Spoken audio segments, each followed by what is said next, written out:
বিহু বিহু অসমৰ জাতীয় উৎসৱ। এই বিহু অসমৰ অসমীয়া লোকসকলে পালন কৰে। বিহু তিনিটা: বহাগ বিহু, কাতি বিহু আৰু মাঘ বিহু। বিহুৰ আগদিনাখন উৰুকা বুলি কোৱা হয়। বহাগ বিহু বা ৰঙালী বিহু বসন্ত আগমনত পতা হয়।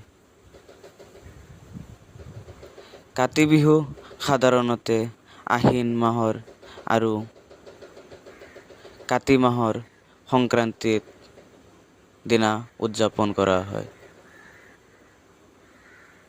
পুহ আৰু মাঘৰ মাহত মাঘ বিহু বা ভোগালী বিহু উদযাপন কৰা হয়। বিহুত বিভিন্ন ধৰণৰ প্ৰতিযোগিতা পতা হয়, যেনে ম'হ যুঁজ, কুকুৰা যুঁজ, কণী যুঁজ আদি অনুষ্ঠিত কৰা হয়। বিহুত গৃহিণীসকলে বহু ৰকমৰ পিঠা-পনা আদি বনায়।